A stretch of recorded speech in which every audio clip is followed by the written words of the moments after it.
Nanonood pa rin kayo ng Premier Volleyball League Open Conference. Game 2 of the finals between the Creamline Masters and the Ateneo-Motolite Lady Eagles after set number 1.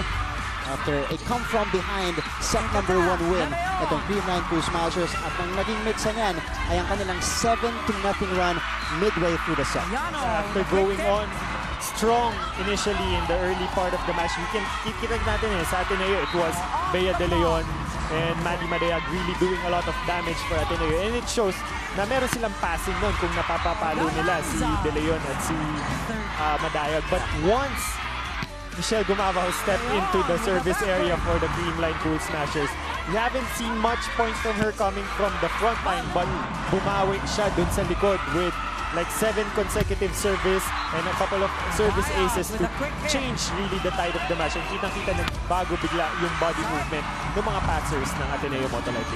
Of course, MG challenging the receivers of Ateneo-Motolite at nakaramdam ng unique mula sa receivers ng Lady Eagles nung nag-serve na si Michelle Gumabao. As we see here, the final point of set number 1, that was Eliza Valdez sending it down. And here are the stats of set 1. See here, Masters, Doc AJ leading it in the attack department. Actually, we can see that the attacks of Smashers came on later during the middle and the late of the set. Kasi early on, it was really dominated by the Lady Eagles. And just one block for the Ateneo Lady Eagles, and quite unusual for them being the #1 blocking team. And that's why it's very dangerous to give the Smashers any kind of leeway at any point of the set as we enter set number 2 here. Again, game 2 of the finals, the Smashers, they want to end this one and they want to take home another championship here in the second season of the PVL. Itong Ateneo-Motolite naman, they want to live another day, and the first point will go to the Smashers here. That's from Eliza Valdez. Eliza Valdez once again using the block of Kat Tolentino to her advantage. Ito niya medyo delayed at hindi fully committed yung block ni Kat. So kahit tamaan ng bola yun, talagang lalabas at lalabas. Gia, Hongay, Wong, abasa na yan ng Smashers. Morado setting up Gumabao.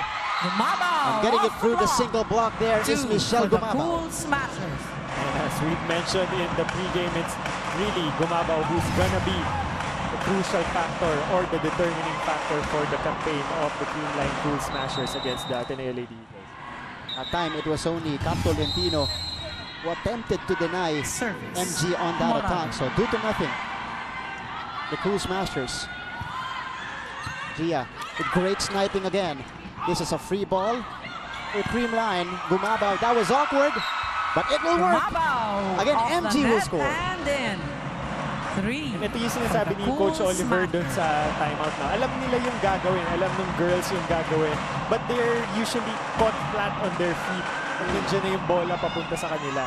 So mas nagiging tentative at hesitant yung kanilang galaw. I was about to say, they're more tentative now. Kumpara mo dun sa simula ng ating laro. Kanina, grabe yung confidence nila to begin this game. Hongay. Wong. Sets up Tolentino.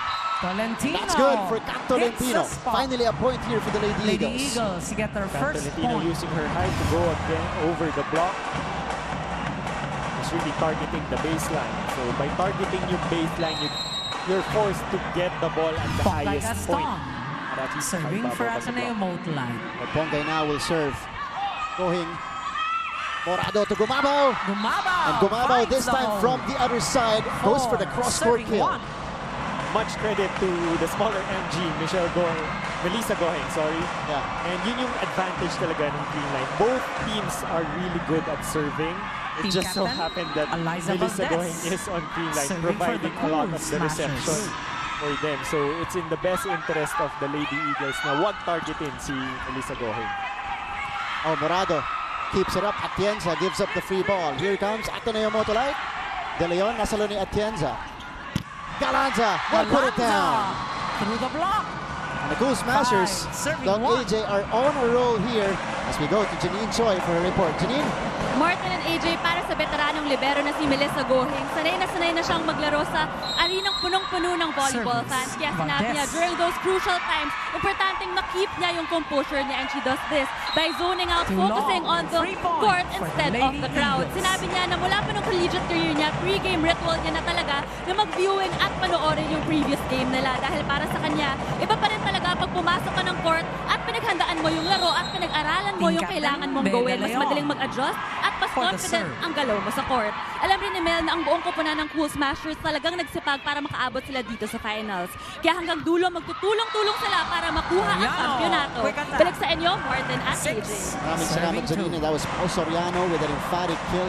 Yung mga ganong personal homework, talagang nakakatulong yan sa personal development ng player.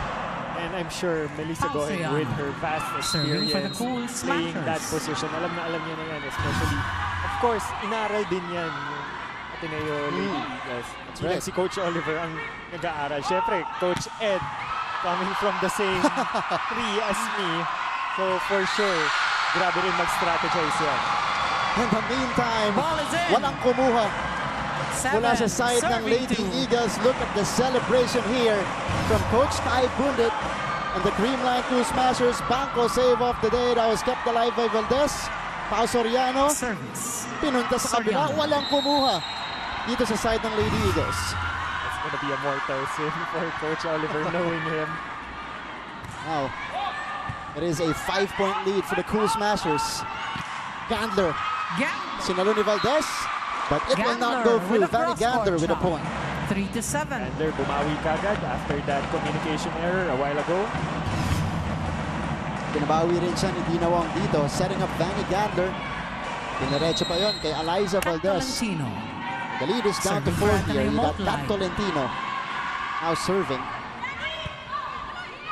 Gia Morado to Michelle Gumabaw on the push. Dina Wong was there. Hekeliana sets up. Tolentino did not work. Eliza was there. Galanza will get it on. Ooh. Lady Eagles will get the point here. Gemma Galanza trying to go for the block of Dina Wong. Pero sa net tumama yung bola. Wasn't over. Pero dito kay Gemma Galanza. Service. Tolentino. On the tape of the net. Ateneo down by 3. Well read and by a service Valdez. error. Serve is out. From Kat Tolentino will send us to our technical timeout here. The Cool Smashers with the 4-point lead. Back to the action here inside the Batangas City Coliseum, and the crowd here very alive, excited. Talagang nag-cheer sila every rally natin dito, Doc AJ. And that's what you want to feel inside a finals atmosphere dito sa ating open conference. Especially if you're fan of the Creamline Cool Smashers after a lot of clean attacks coming from Gia Morado. Talaga nakaka-boost ng moral, especially for the players. Pero hating-hati itong ating venue. With a lot of fans from Ateneo-Motolite and of course the Creamline Cool Smashers. Bumiyahe pa para suportahan ang kanilang koponan. There you go. They're waving here inside the Batangas City Coliseum. But right now, the Cool Smashers again in control here in set number 2. They're trying to take a commanding 2-0 lead in this game. Michelle Gumabaw now serving again. Siya Michelle Gumabaw naging again spark nung run kanina ng Creamline Cool Smashers. Let's see if that will happen again. The target's Pongay there, who popped it up. Oh, Madayag. Ball is out. That goes out for Maddie. A little bit low on the quick for Maddie. Nagpas na yung ulo ni Maddie sa net, pero yung bola ka-level lang ng ulo niya eh. So sa ibabaw, sa baba niya na napalo yung bola, kaya it could just sail outside. The service of MG resulting to a point here for the Cool Smashers.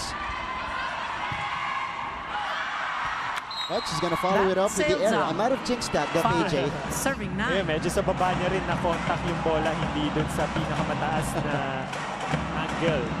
Kaya yung bola, parang rainbow yung flight niya instead of just coming from high and going low.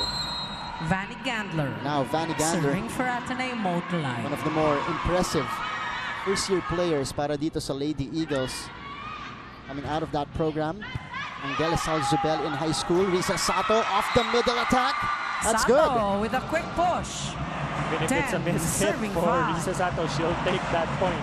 And another much ready for a perfect pass coming from Melissa Goheng. So I mentioned that it's in the best interest of Ateneo not to serve directly into Melissa Goheng. That's right. Risa has been very impressive so far in the first 2 sets. This is Galanza serving. Also a good server for the Creamline Cool Smashers. Dina Wong. Pongay denied. Gaston, turn back. 11 to 5. So right now,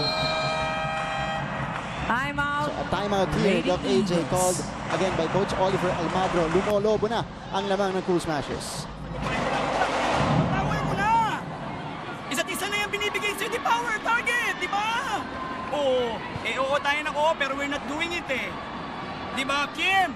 Nakita ko, nakatingin ka sa bola, pero you're moving, but you're not getting it. Nakita mo yung bola, di get it. Di ba? Girls, naghihintayan tayo kung sino kukuha. Di ba, saan kukuha pa ba yan, Kim? So yung aggressive ka na, ikaw na kumuha. Ponggay, nasa yung bola eh. Yes, sabi ko kayo na, kasi hindi na para. Don't wait for the opportunity. Just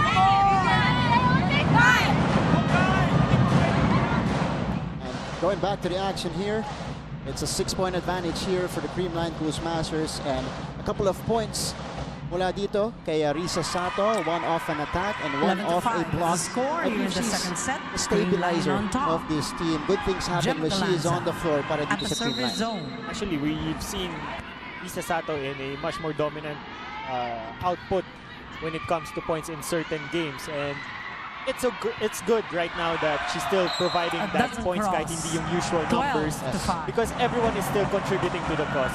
The Creamline Cool Smashers right now is just well-oiled, one functioning machine. So si Naren, Rio Florida naman, go Ateneo, go Creamline. Ano, pareho niyang sinusuportahan. Yung mga teams natin dito, Galanza. love ko kayo. We'll get that championship. Si Sheen Lumps naman, keep on fighting Ateneo-Motolite. Ball is out. Although trying to fight Plus here. 1 for Service error ang Ateneo-Motolite. binigay dito ni Gemma Galanza. It is down to 6. Even with a comfortable lead, yung Creamline Cool Smashers can be too lax on their services.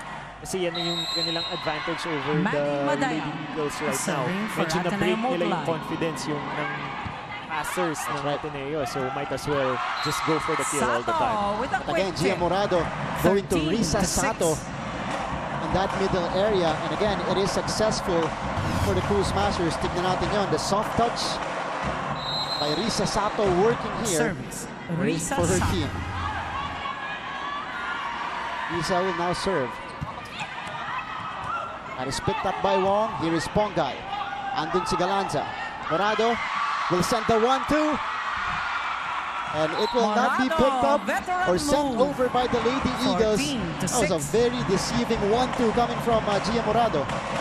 Especially when the first ball coming from Gemma Galanza is prime for a good attack strategy. Inaas niya lang yung bola tapos Sakto. sakto pa kay Gia. Morado, a master of that move. There's Ravenna, Dina Wong, Tolentino from the back. That's going to be picked up. This is Gumabao going to Morado. Free ball for Ateneo-Motolite. Dina Wong going to Pongay. Pongay with a kill. Gaston off the block. 7 Finally, to with a convincing 14. attack from the Lady Eagles. So, kailangan lang ma-boost yung confidence ni Pongay Gaston. We've seen her dominate from the left side and quite silent throughout the match right now. So, that Dina might Wong. be the spark plug for us. Serving for the Lady Eagles. Just need one attack to get your confidence going. And this is Pao Soriano Net committing touch. the error. Soriano. Net touch ang tinawag 8 dito kay to Pao. 14. Na-break ni Pao yung momentum niya sa approach. Sumabit sa Back error mula dito kay Pao Soriano. A couple of Service. points in for the Lady Eagles. Galanza, inangat. Morado to Soriano. Again, Soriano, the donut right hole in the hole. is very much 15, open dyan sa depensa serving ng 8. Lady Eagles. coming from the timeout pa lang ni Coach Oliver dun sa first set na they know where the ball is gonna land but they're always flat on their feet. Service. 15, Morado. serving 8 here in set number 2. And it's Gia Morado. 16 excellent sets so far. Wong going to Tolentino. Hindi na Off the iangat net. yan ni Gia And Morado, in. so Cat will score. Tolentino scores Medyo nasa 9. back pa ng court si For Gia Morado at that Ateneo-Motolite. point. Actually, she was in a good position should the ball not touch the net dun sa atake ni Kat. Now it's 9 serving 15 and you got Serving for the Lady Pongay Eagles. Gaston serving now for the Lady Eagles. Front line now of the Lady Eagles. You got Tolentino, De Leon, and Gandler. Galanza. Did not work. Wong to De Leon. Soft touch. What a save by Morado. Valdez picks it up. Wong. Back set to Tolentino. Andun si Galanza. Great floor defense by the Crew Smashers. Gandler was there countering the good floor defense. This is a free ball for Ateneo-Motolite. Dina Wong, De Leon. Buhay pa rin ang bola. Gumabaw. Oh, picked up by Gohing. Gumabaw again will try, and she will score down the line. Down the line. Second technical timeout here. As we take a look at the replay here. Probably the longest rally, our Motolite rescue dive of the day from Gia Morado. And that rally belonging to the Creamline Crew Smashers, sending us to our second technical timeout.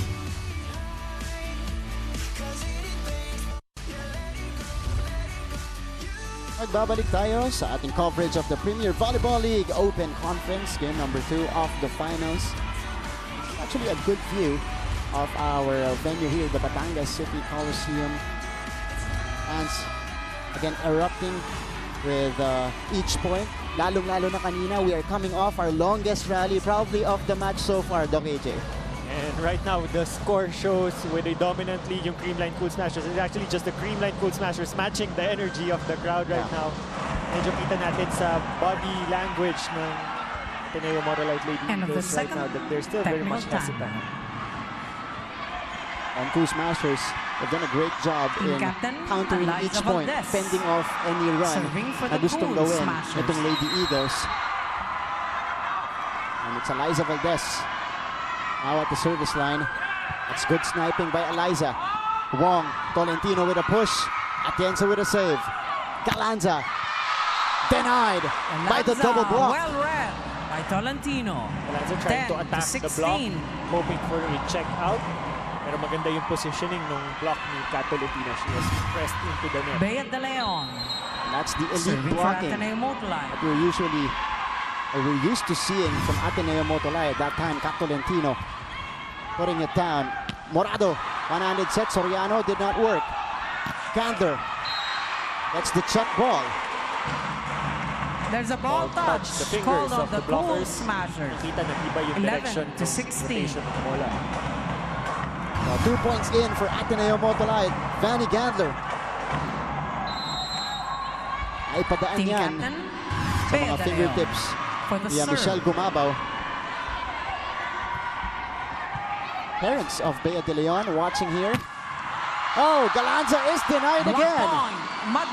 And the blocking of Ateneo starting to pick up here in set 2, Doc AJ. And it's very much expected since it's the best middle blocker, Maddie, and Tolentino, perhaps the tallest Ateneo. So it's best interest of Creamline to vary their attack rate.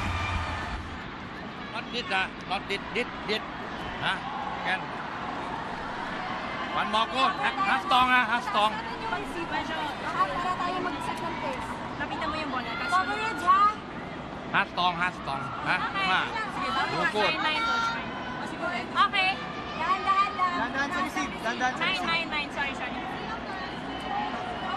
get 1 point, ha? Let's start with 1 point. Get 1 point, 17 na. Let's go one time. Creamline! So in a couple of rallies, Doc AJ, nahuhuli na itong si Gemma Galanza ng mga blockers ng Ateneo-Motolite. As you see here, the bench players of the Lady Eagles praying. Pray for another game tomorrow. That's right. Praying for a game 3 and Just a game 2 win for the Lady Eagles. Humahabol sila dito with 3 straight points. Team captain Bea De Leon. I think the previous rallies of Ateneo, this is yung talagang game plan nila, is to force a good serve para malimit yung attack option ni Gia to just Gemma in the left side and force her to commit the error. Ball is out. That time, Gemma Galanza again. 13-16. That ball goes out for Gemma. Tried to go down the line.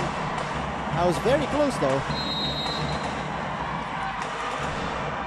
Service. So 4 straight points put up here by the Lady Eagles, trimming the lead down to 3 points. Galanza will fly. The drop will be saved by Wong. Tolentino. Andun si Valdez. Oh, Morado with a rare setting error there. 2 touches.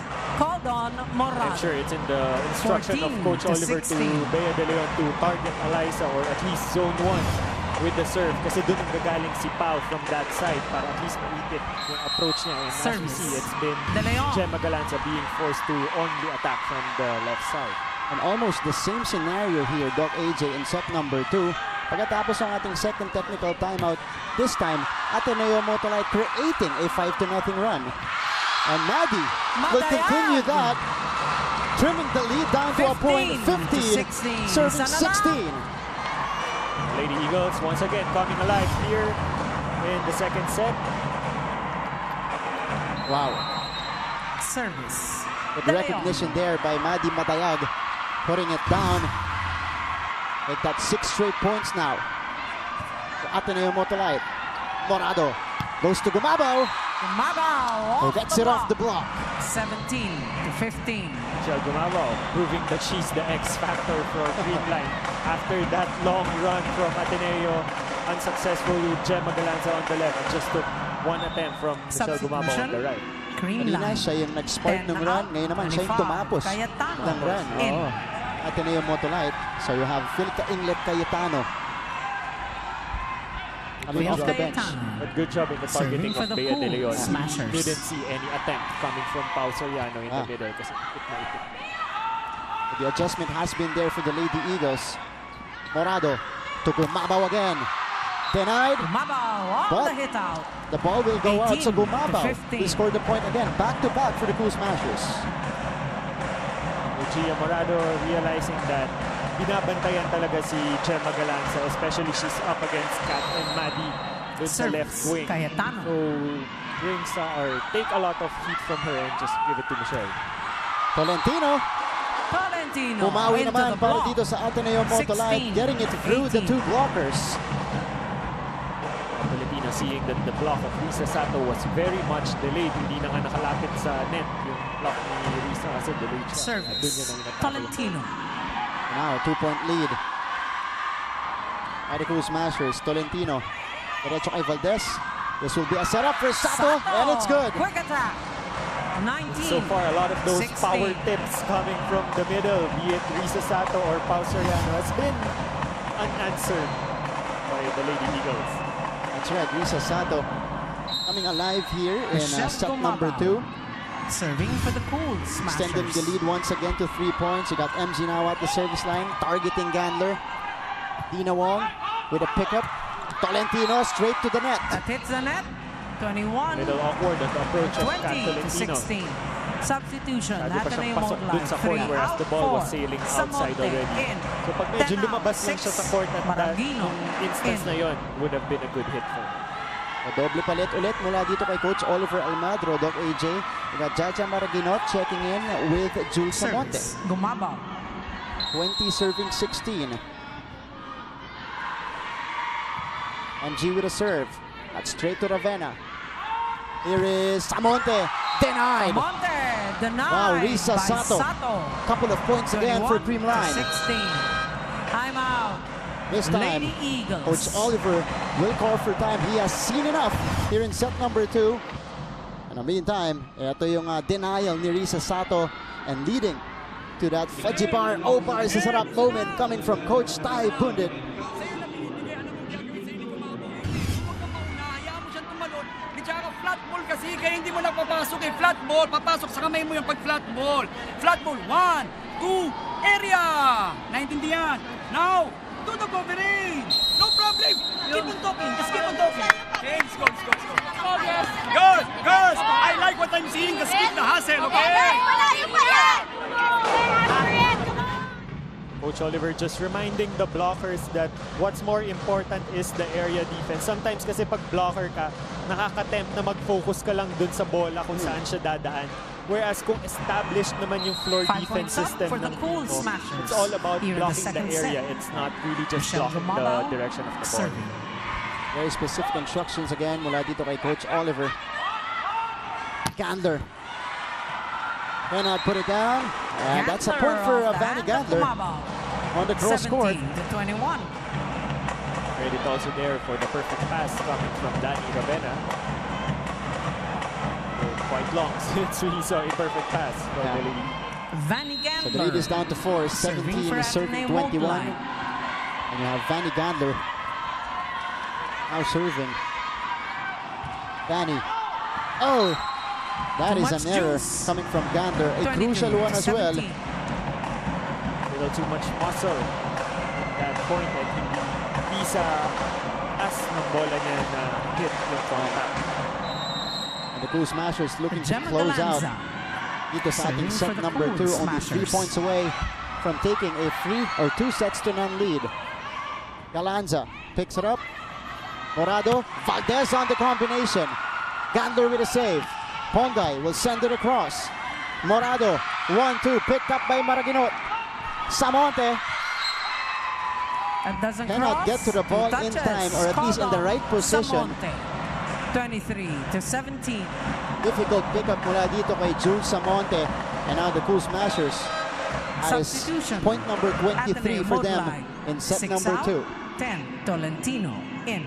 4 out, 3, Wong. So here comes Dina Wong alongside Kat Tolentino back on the floor for the Lady Eagles. Galanza. Gemma will serve. Picked up by Ravenna. Wong to Pongay Gaston. Andun si Galanza. Valdez, masyadong mahina para kay Eliza Valdez. Eliza Valdez trying to be creative with that shot, knowing na malaki pa rin yung butas sa gitna ng Lady Eagles. Medyo kinapos lang siya sa kanyang talon. So buhay pa ang Lady Eagles dito sa ating set number 2. Madayan. This is 18 serving 23. Maddie doing the sniping. Over received. This is going to be picked up by Ateneo. Pongay, Gohing. Morado to Sato. Bouncing it off De Leon. Here's Valdez. Denied again. Look at the blocking from Ateneo-Motolite. One more time for Valdez. She is denied again by Wong. Isa pa para kay Valdez. That time, third time's the charm for Eliza. Creamline Eliza now showing at why set point. she's the former Advantage. Queen Eagle. Substitution. Creamline. Just using the block 35 out. 10. effortlessly. Soriano. But we have to give a lot of credit to the ninja, Mel Gohing. She was all over the floor in that instance. Risa Sato. And 3 straight Serving for the sequences. Pinuntahan talaga ni Morado si Valdez. That's good thing that Eliza was able to kill it, but if she didn't, yun yung critic na walang player from the right side. Should Gia Gaston need it. into the block. That was answered 19-24. by Pongay Gaston. So Ateneo-Motolite saving a set point. Right now, since Michelle is in the back Dino row, Wong. yun nga, walang Serving for the option Lady for Eagles. frontline attack din sa right side. But if moving forward, Michelle Gumabaw develops a back row attack, like yung ginagawa ni Kat Tolentino. Drop shot. That's gonna De be Leon. deadly. Yeah. Lalo na dito sa team ng Cool Smashers. 20, But Bea De Leon 24. taking advantage again, scoring the point. Ateneo-Motolite saving 2 set points. Service. Wong. Dina Wong again will serve. Picked up by Galanza. Valdez on the cross court. Andun si Gaston to keep it alive. Morado. Soriano. Soriano. Getting the it back through. quick. And Pau Creamline Soriano, takes his second set. 25 the most to consistent, 20. or one Set of the most number 3. consistent players, Coming at up least in next. this match for the Creamline Cool Smashers. Again, providing the goods, ending set number 2, 25-20. And it is now a 2 sets to none lead for the Creamline Cool Smashers.